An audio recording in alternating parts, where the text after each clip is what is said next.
उसका नाम था विद्योत्मा।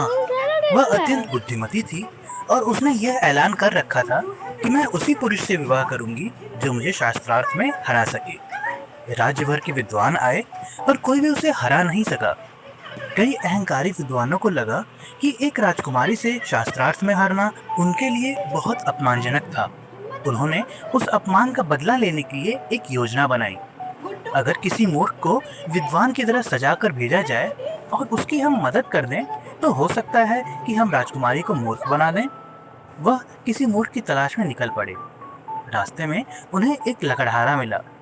वह लकड़हारा आम के पेड़ पर चढ़ा हुआ था। वह लकड़हारा पेड़ की जिस डाली पर बैठा था उसे ही कुल्हाड़ी से काटा जा रहा था। विद्वान देखे और हंसे। उन्होंने कहा, यह तो मूर्खों का राजा लगता है। उन्होंने उससे पूछा, क्या तुम एक राजकुमारी से शादी करना चाहोगे? युवक ने हाँ में सिर हिलाया। ठीक है, पर एक काम करना, तुम्हें कुछ बोलना नहीं है, बस इशारे करना और हम तुम्हारे इशारे को तर्कपूर्वक समझा देंगे।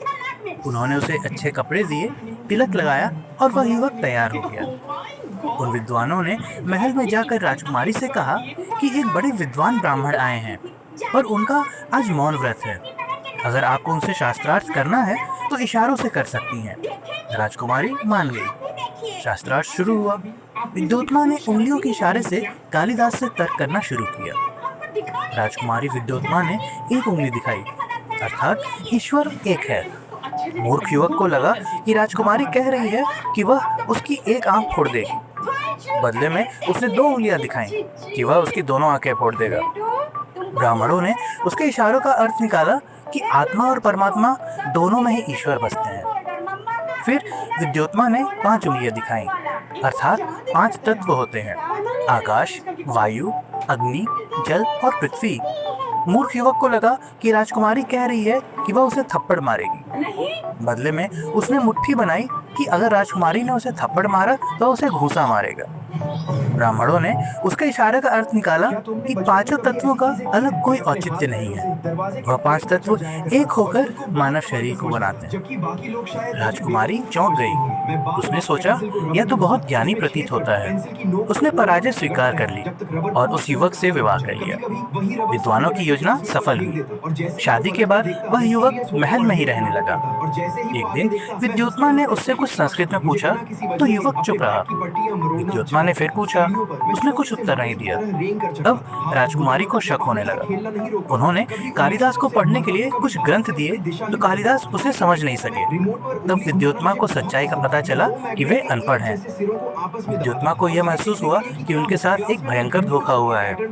हारे हुए विद्वानों ने उन्हें मूर्ख बनाकर एक गंवार और अनपढ़ व्यक्ति से विवाह करवा दिया है। उन्होंने क्रोध में आकर कहा, मैंने तो सोचा था तुम विद्वान हो और तुम तो एक मूर्ख हो, महामूर्ख। तुमने मेरी बुद्धि और मेरी प्रतिष्ठा का अपमान किया है। चले जाओ यहाँ से। अपमानित युवक महल से बाहर निकल गया। वह दुखी था, टूटा हुआ भी था, पर उसने हार नहीं मानी। उसने वर्षों तक संस्कृत भाषा, वेद, दर्शन, साहित्य आदि का गहन अध्ययन किया। सरयू नदी के किनारे उसने घोर तपस्या शुरू की।